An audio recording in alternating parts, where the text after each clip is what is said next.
ಸದ್ಯಕ್ಕೆ ಯುದ್ಧದ ವಾತಾವರಣ ಈ ರೀತಿ ಇದೆ. ಯುದ್ಧದ ಜ್ವಾಲೆಗೆ ಗಲ್ಫ್ ದೇಶಗಳ ಆರ್ಥಿಕತೆಯೇ ಅಧಪತನ ಆಗಿದೆ. ಯುದ್ಧದ ಫಲಿತಾಂಶ ಯಾವತ್ತೂ ಕೂಡ ಯಾವ ದೇಶಕ್ಕೂ ಒಳ್ಳೆಯದನ್ನ ಮಾಡೋದಿಲ್ಲ ಅನ್ನುವಂಥದ್ದು ಈ ವಾತಾವರಣ ನೋಡಿದಾಗ ಮತ್ತೆ ಮತ್ತೆ ಸಾಬೀತಾಗ್ತಾನೆ ಇದೆ. 1990ರ ನಂತರ ಕಂಡು ಕೇಳರಿಯದಂತಹ ಆರ್ಥಿಕ ನಷ್ಟ ಈಗ ಗಲ್ಫ್ ಕಂಟ್ರೀಸ್ಗೆ ಎದುರಾಗ್ತಾ ಇದೆ. ಅದರಲ್ಲೂ ಇರಾನ್ಗೆ ಯಾವ ರೀತಿಯ ಪರಿಸ್ಥಿತಿ ಇದೆ ಅಂತಂದರೆ 1990ರ ನಂತರ ಕಂಡು ಕೇಳರಿಯದಂಥ ಆರ್ಥಿಕ ನಷ್ಟವನ್ನು ಎದುರಿಸ್ತಾ ಇದೆ. ಗಲ್ಫ್ ರಾಷ್ಟ್ರಗಳ ಪಾಲಿಗೆ ಈ ಯುದ್ಧ ಒಂದು ರೀತಿ ಪ್ರಳಯ ಕಾಲದ ಮುನ್ಸೂಚನೆ ಆಗಿಬಿಟ್ಟಿದೆ. ಮಧ್ಯಪ್ರಾಚ್ಯದಲ್ಲಿ 16ನೇ ದಿನಾನೂ ಕೂಡ ರಣಭೀಕರ ಯುದ್ಧ ನಡೆದಿದೆ. ಈ ಅಮೆರಿಕಾದವರು ಕೂಡ ಒಂದು ರೀತಿ ಹುಂಬತನ ಮಾಡಿದರು. ಯಾವ ರೀತಿ ಇರಾಕ್ನ 26 ದಿನದಲ್ಲಿ ಹೊಡೆದು ಮುಗಿಸಿದ್ವೋ ಆ ರೀತಿ ಇರಾನನ್ನು ಕೂಡ ಹೊಡೆದು ಬಿಡ್ತೀವಿ ಅನ್ನುವಂತಹ ಅತಿಯಾದ ವಿಶ್ವಾಸದಲ್ಲಿ ಯುದ್ಧವನ್ನು ಆರಂಭ ಮಾಡಿದರು.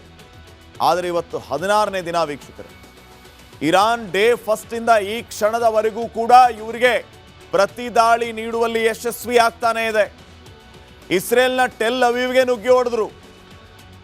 ಈ ಕಡೆ ಅಮೆರಿಕನ್ ಸೋಲ್ಜರ್ಸ್ ಅನ್ನ ಬಿಡ್ತಾ ಇಲ್ಲ.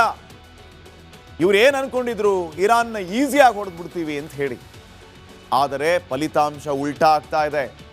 ಈಗ ಸ್ವತಃ ಟ್ರಂಪ್ ಯುದ್ಧ ನಿಲ್ಲಿಸ್ತೀನಿ ಅಂತ ಬಯಸಿದ್ರೂ ಕೂಡ ಯುದ್ಧ ನಿಲ್ಲದ ಪರಿಸ್ಥಿತಿ ನಿರ್ಮಾಣ ಆಗಿದೆ. ಅಮೆರಿಕಾಗೆ ನೆಲೆ ಕೊಟ್ಟವರ ಮೇಲೆ ಈಗ ಖಮೇನಿ ಆ್ಯಂಡ್ ಟೀಮ್ ಕಣ್ಣಿಟ್ಟಿದೆ. ಸತತವಾಗಿ ಮಿಸೈಲ್ ಮಳೆಯನ್ನು ಸುರಿಸ್ತಾ ಇರೋದು IGRC. ಹಾರ್ಮುಜ್ ಜಲಸಂಧಿಯನ್ನು ಮುಚ್ಚಿದ್ರೆ ಮತ್ತಷ್ಟು ಸಂಕಷ್ಟ, 100ಕ್ಕೆ 100ರಷ್ಟು ಫೇಕ್ಸ್. ಹಾರ್ಮುಜಿಂದಾನೇ ಎಲ್ಲ ತೈಲ ಉತ್ಪನ್ನಗಳು ಬರೋದು, ಬೇರೆ ಬೇರೆ ದೇಶಗಳಿಗೆ ಶಿಫ್ಟ್ ಆಗೋದು. ಈಗ ಕತಾರ್ ಮತ್ತು ಕುವೈತ್ ದೇಶಗಳಿಗೆ ಭಾರಿ ಹೊಡೆತ ಎದುರಾಗ್ತಾ ಇದೆ. GDP ಸುಮಾರು 14% ಕುಗ್ಗುವ ಸಾಧ್ಯತೆ ಅಧಿಕವಾಗಿದೆ. 1990ರಲ್ಲೂ ಕುವೈತ್ಗೆ ಇದೇ ರೀತಿಯ ಪರಿಸ್ಥಿತಿ ಉಂಟಾಗಿತ್ತು. ಈಗ ಮತ್ತೆ ವಾಪಸ್ ಆಗ್ತಾ ಇದೆ. ಇರಾಕ್ ಕುವೈತ್ ಮೇಲೆ ದಾಳಿ ಮಾಡಿದ್ದಕ್ಕೆ ಗಲ್ಫ್ ಯುದ್ಧ ಆರಂಭ ಮಾಡಿತು. ಸೌದಿ ಅರೇಬಿಯಾದ GDP 3% ಕುಗ್ಗುವ ಸಾಧ್ಯತೆ ಇದೆ. 3%.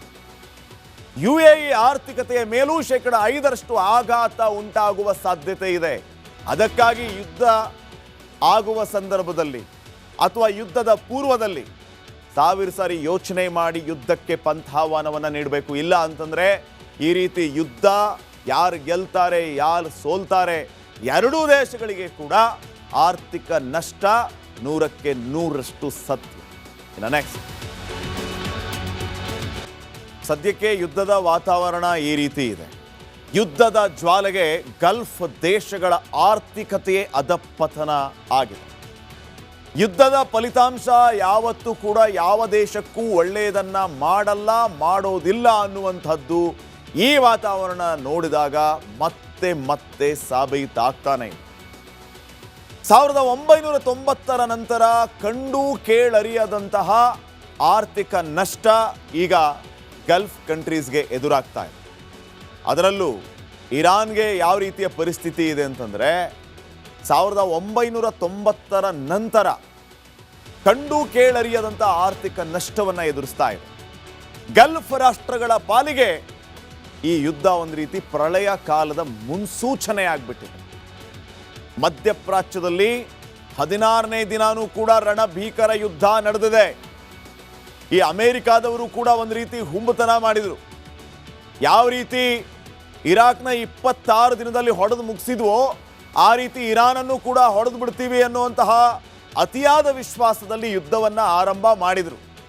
ಆದರೆ ಇವತ್ತು 16ನೇ ದಿನ ವೀಕ್ಷಕರೇ, ಇರಾನ್ ಡೇ ಫಸ್ಟಿಂದ ಈ ಕ್ಷಣದವರೆಗೂ ಕೂಡ ಇವರಿಗೆ ಪ್ರತಿ ದಾಳಿ ನೀಡುವಲ್ಲಿ ಯಶಸ್ವಿ ಆಗ್ತಾನೆ ಇದೆ. ಇಸ್ರೇಲ್ನ ಟೆಲ್ ಅವೀವ್ಗೆ ನುಗ್ಗಿ ಹೊಡೆದ್ರು. ಈ ಕಡೆ ಅಮೆರಿಕನ್ ಸೋಲ್ಜರ್ಸ್ ಅನ್ನ ಬಿಡ್ತಾ ಇಲ್ಲ. ಇವ್ರು ಏನು ಅನ್ಕೊಂಡಿದ್ರು, ಇರಾನ್ನ ಈಸಿಯಾಗಿ ಹೊಡೆದು ಬಿಡ್ತೀವಿ ಅಂತ ಹೇಳಿ. ಆದರೆ ಫಲಿತಾಂಶ ಉಲ್ಟಾ ಆಗ್ತಾ ಇದೆ. ಈಗ ಸ್ವತಃ ಟ್ರಂಪ್ ಯುದ್ಧ ನಿಲ್ಲಿಸ್ತೀನಿ ಅಂತ ಬಯಸಿದ್ರೂ ಕೂಡ ಯುದ್ಧ ನಿಲ್ಲದ ಪರಿಸ್ಥಿತಿ ನಿರ್ಮಾಣ ಆಗಿದೆ. ಅಮೆರಿಕಾಗೆ ನೆಲೆ ಕೊಟ್ಟವರ ಮೇಲೆ ಈಗ ಖಮೇನಿ ಆ್ಯಂಡ್ ಟೀಮ್ ಕಣ್ಣಿಟ್ಟಿದೆ. ಸತತವಾಗಿ ಮಿಸೈಲ್ ಮಳೆಯನ್ನು ಸುರಿಸ್ತಾ ಇರೋದು IGRC. ಹಾರ್ಮುಜ್ ಜಲಸಂಧಿಯನ್ನು ಮುಚ್ಚಿದ್ರೆ ಮತ್ತಷ್ಟು ಸಂಕಷ್ಟ, 100ಕ್ಕೆ 100ರಷ್ಟು ಫೇಕ್ಸ್. ಹಾರ್ಮುಜಿಂದಾನೇ ಎಲ್ಲ ತೈಲ ಉತ್ಪನ್ನಗಳು ಬರೋದು, ಬೇರೆ ಬೇರೆ ದೇಶಗಳಿಗೆ ಶಿಫ್ಟ್ ಆಗೋದು. ಈಗ ಕತಾರ್ ಮತ್ತು ಕುವೈತ್ ದೇಶಗಳಿಗೆ ಭಾರಿ ಹೊಡೆತ ಎದುರಾಗ್ತಾ ಇದೆ. GDP ಸುಮಾರು 14% ಕುಗ್ಗುವ ಸಾಧ್ಯತೆ ಅಧಿಕವಾಗಿದೆ. 1990ರಲ್ಲೂ ಕುವೈತ್ಗೆ ಇದೇ ರೀತಿಯ ಪರಿಸ್ಥಿತಿ ಉಂಟಾಗಿತ್ತು. ಈಗ ಮತ್ತೆ ವಾಪಸ್ ಆಗ್ತಾ ಇದೆ. ಇರಾಕ್ ಕುವೈತ್ ಮೇಲೆ ದಾಳಿ ಮಾಡಿದ್ದಕ್ಕೆ ಗಲ್ಫ್ ಯುದ್ಧ ಆರಂಭ ಮಾಡಿತು. ಸೌದಿ ಅರೇಬಿಯಾದ GDP 3% ಕುಗ್ಗುವ ಸಾಧ್ಯತೆ ಇದೆ. 3%. UAE ಆರ್ಥಿಕತೆಯ ಮೇಲೂ 5% ಆಘಾತ ಉಂಟಾಗುವ ಸಾಧ್ಯತೆ ಇದೆ. ಅದಕ್ಕಾಗಿ ಯುದ್ಧ ಆಗುವ ಸಂದರ್ಭದಲ್ಲಿ ಅಥವಾ ಯುದ್ಧದ ಪೂರ್ವದಲ್ಲಿ 1000 ಸಾರಿ ಯೋಚನೆ ಮಾಡಿ ಯುದ್ಧಕ್ಕೆ ಪಂಥಾಹ್ವಾನವನ್ನು ನೀಡಬೇಕು. ಇಲ್ಲ ಅಂತಂದ್ರೆ ಈ ರೀತಿ ಯುದ್ಧ ಯಾರು ಗೆಲ್ತಾರೆ ಯಾರು ಸೋಲ್ತಾರೆ, ಎರಡೂ ದೇಶಗಳಿಗೆ ಕೂಡ ಆರ್ಥಿಕ ನಷ್ಟ 100ಕ್ಕೆ 100ರಷ್ಟು ಸತ್ಯ. ಇನ್ನು ನೆಕ್ಸ್ಟ್,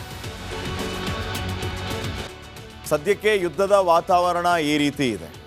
ಯುದ್ಧದ ಜ್ವಾಲೆಗೆ ಗಲ್ಫ್ ದೇಶಗಳ ಆರ್ಥಿಕತೆಯೇ ಅಧಪತನ ಆಗಿದೆ. ಯುದ್ಧದ ಫಲಿತಾಂಶ ಯಾವತ್ತೂ ಕೂಡ ಯಾವ ದೇಶಕ್ಕೂ ಒಳ್ಳೆಯದನ್ನ ಮಾಡಲ್ಲ, ಮಾಡೋದಿಲ್ಲ ಅನ್ನುವಂಥದ್ದು ಈ ವಾತಾವರಣ ನೋಡಿದಾಗ ಮತ್ತೆ ಮತ್ತೆ ಸಾಬೀತಾಗ್ತಾನೆ ಇದೆ. 1990ರ ನಂತರ ಕಂಡು ಕೇಳರಿಯದಂತಹ ಆರ್ಥಿಕ ನಷ್ಟ ಈಗ ಗಲ್ಫ್ ಕಂಟ್ರೀಸ್ಗೆ ಎದುರಾಗ್ತಾ ಇದೆ. ಅದರಲ್ಲೂ ಇರಾನ್ಗೆ ಯಾವ ರೀತಿಯ ಪರಿಸ್ಥಿತಿ ಇದೆ ಅಂತಂದರೆ 1990ರ ನಂತರ ಕಂಡು ಕೇಳರಿಯದಂಥ ಆರ್ಥಿಕ ನಷ್ಟವನ್ನು ಎದುರಿಸ್ತಾ ಇದೆ. ಗಲ್ಫ್ ರಾಷ್ಟ್ರಗಳ ಪಾಲಿಗೆ ಈ ಯುದ್ಧ ಒಂದು ರೀತಿ ಪ್ರಳಯ ಕಾಲದ ಮುನ್ಸೂಚನೆ ಆಗಿಬಿಟ್ಟಿದೆ. ಮಧ್ಯಪ್ರಾಚ್ಯದಲ್ಲಿ 16ನೇ ದಿನಾನೂ ಕೂಡ ರಣಭೀಕರ ಯುದ್ಧ ನಡೆದಿದೆ. ಈ ಅಮೆರಿಕಾದವರು ಕೂಡ ಒಂದು ರೀತಿ ಹುಂಬತನ ಮಾಡಿದರು. ಯಾವ ರೀತಿ ಇರಾಕ್ನ 26 ದಿನದಲ್ಲಿ ಹೊಡೆದು ಮುಗಿಸಿದ್ವೋ ಆ ರೀತಿ ಇರಾನನ್ನು ಕೂಡ ಹೊಡೆದು ಬಿಡ್ತೀವಿ ಅನ್ನುವಂತಹ ಅತಿಯಾದ ವಿಶ್ವಾಸದಲ್ಲಿ ಯುದ್ಧವನ್ನು ಆರಂಭ ಮಾಡಿದರು. ಆದರೆ ಇವತ್ತು 16ನೇ ದಿನ ವೀಕ್ಷಕರೇ, ಇರಾನ್ ಡೇ ಫಸ್ಟಿಂದ ಈ ಕ್ಷಣದವರೆಗೂ ಕೂಡ ಇವರಿಗೆ ಪ್ರತಿ ದಾಳಿ ನೀಡುವಲ್ಲಿ ಯಶಸ್ವಿ ಆಗ್ತಾನೆ ಇದೆ. ಇಸ್ರೇಲ್ನ ಟೆಲ್ ಅವೀವ್ಗೆ ನುಗ್ಗಿ ಹೊಡೆದ್ರು. ಈ ಕಡೆ ಅಮೆರಿಕನ್ ಸೋಲ್ಜರ್ಸ್ ಅನ್ನ ಬಿಡ್ತಾ ಇಲ್ಲ. ಇವ್ರು ಏನು ಅನ್ಕೊಂಡಿದ್ರು, ಇರಾನ್ನ ಈಸಿಯಾಗಿ ಹೊಡೆದು ಬಿಡ್ತೀವಿ ಅಂತ ಹೇಳಿ. ಆದರೆ ಫಲಿತಾಂಶ ಉಲ್ಟಾ ಆಗ್ತಾ ಇದೆ.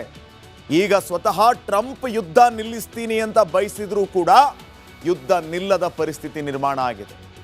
ಅಮೆರಿಕಾಗೆ ನೆಲೆ ಕೊಟ್ಟವರ ಮೇಲೆ ಈಗ ಖಮೇನಿ ಆ್ಯಂಡ್ ಟೀಮ್ ಕಣ್ಣಿಟ್ಟಿದೆ. ಸತತವಾಗಿ ಮಿಸೈಲ್ ಮಳೆಯನ್ನು ಸುರಿಸ್ತಾ ಇರೋದು IGRC. ಹಾರ್ಮುಜ್ ಜಲಸಂಧಿಯನ್ನು ಮುಚ್ಚಿದ್ರೆ ಮತ್ತಷ್ಟು ಸಂಕಷ್ಟ, 100ಕ್ಕೆ 100ರಷ್ಟು ಫೇಕ್ಸ್. ಹಾರ್ಮುಜಿಂದಾನೇ ಎಲ್ಲ ತೈಲ ಉತ್ಪನ್ನಗಳು ಬರೋದು, ಬೇರೆ ಬೇರೆ ದೇಶಗಳಿಗೆ ಶಿಫ್ಟ್ ಆಗೋದು. ಈಗ ಕತಾರ್ ಮತ್ತು ಕುವೈತ್ ದೇಶಗಳಿಗೆ ಭಾರಿ ಹೊಡೆತ ಎದುರಾಗ್ತಾ ಇದೆ. GDP ಸುಮಾರು 14% ಕುಗ್ಗುವ ಸಾಧ್ಯತೆ ಅಧಿಕವಾಗಿದೆ. 1990ರಲ್ಲೂ ಕುವೈತ್ಗೆ ಇದೇ ರೀತಿಯ ಪರಿಸ್ಥಿತಿ ಉಂಟಾಗಿತ್ತು. ಈಗ ಮತ್ತೆ ವಾಪಸ್ ಆಗ್ತಾ ಇದೆ. ಇರಾಕ್ ಕುವೈತ್ ಮೇಲೆ ದಾಳಿ ಮಾಡಿದ್ದಕ್ಕೆ ಗಲ್ಫ್ ಯುದ್ಧ ಆರಂಭ ಮಾಡಿತು. ಸೌದಿ ಅರೇಬಿಯಾದ GDP 3% ಕುಗ್ಗುವ ಸಾಧ್ಯತೆ ಇದೆ. 3%.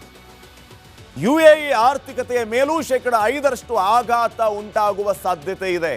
ಅದಕ್ಕಾಗಿ ಯುದ್ಧ ಆಗುವ ಸಂದರ್ಭದಲ್ಲಿ ಅಥವಾ ಯುದ್ಧದ ಪೂರ್ವದಲ್ಲಿ 1000 ಸಾರಿ ಯೋಚನೆ ಮಾಡಿ ಯುದ್ಧಕ್ಕೆ ಪಂಥಾಹ್ವಾನವನ್ನು ನೀಡಬೇಕು. ಇಲ್ಲ ಅಂತಂದ್ರೆ ಈ ರೀತಿ ಯುದ್ಧ ಯಾರು ಗೆಲ್ತಾರೆ ಯಾರು ಸೋಲ್ತಾರೆ, ಎರಡೂ ದೇಶಗಳಿಗೆ ಕೂಡ ಆರ್ಥಿಕ ನಷ್ಟ 100ಕ್ಕೆ 100ರಷ್ಟು ಸತ್ಯ. ಇನ್ನು ನೆಕ್ಸ್ಟ್,